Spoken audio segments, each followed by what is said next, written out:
Hey YouTube, this is Ed from the Rock Out Review coming to you with more Scotch Whiskey Advent Calendar.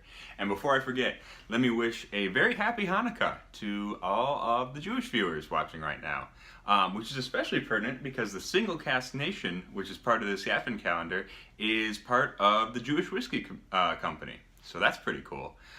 Which I just found out they're not doing the Whiskey Jubilee events anymore, so that's sad. But let's break out our day 4 selection. Okay, so as you know, I'm doing these 100% blind. I'm going to make sure you can see it this time. Whoa, all right, there you go. That's what it is. I don't know what it is.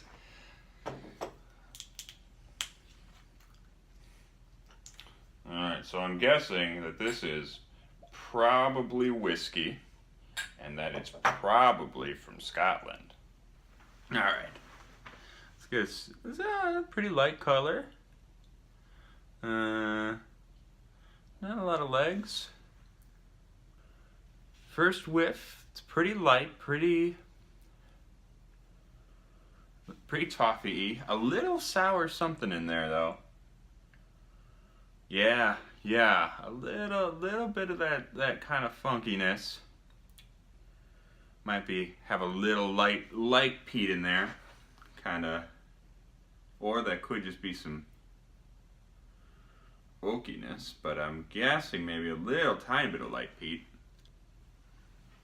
All right, first sip, very honeyed.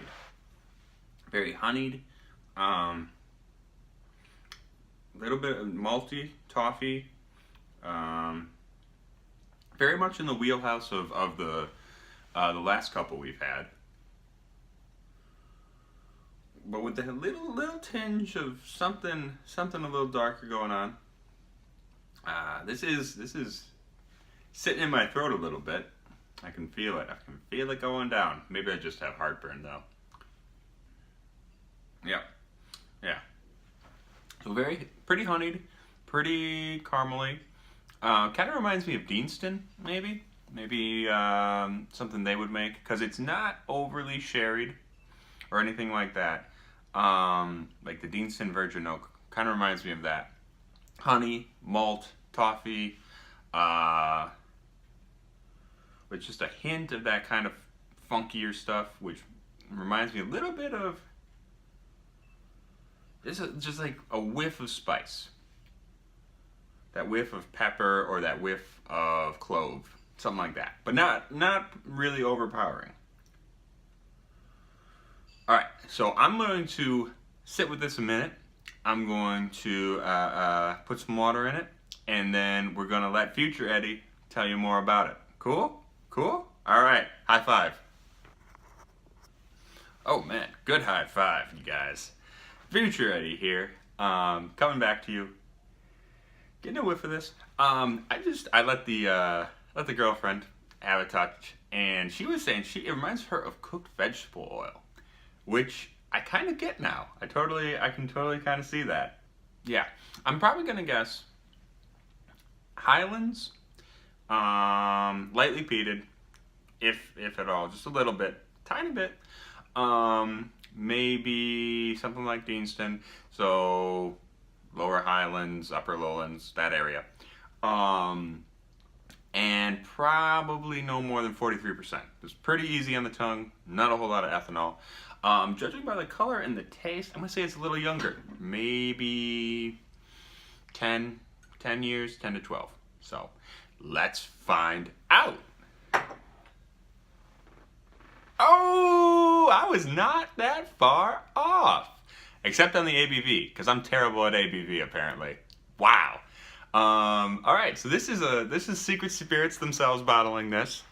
It's Glen Moray, aged 9 years. So single malt, distilled in 2008 from a bourbon barrel, and the Speyside region. Okay, so I said Highland. I at least said Highland. Could be farther off. I was leaning towards Deanston though, so. Not in the same area exactly, but you know, still, I'm gonna take that as a win. Man, I am bad at ABV though. This is 58.2%. I am really bad at ABV. This doesn't taste like 58.2% to me. It really doesn't. Because it doesn't have a big ethanol burn on my mouth. Maybe a little bit more in my throat, but again, I could just have heartburn. So yeah, cool. This is tasty. It's a little lighter. You know, I tend to go for some of the more stronger flavors and the bigger, smokier stuff. So this is fine though. Honey and, you know, a little vegetal, but mostly just sweet and friendly. So, yeah, but awesome. So this has been another Scotch Whiskey Advent Calendar blind tasting. And I will be back tomorrow. Until then, you guys stay rotten.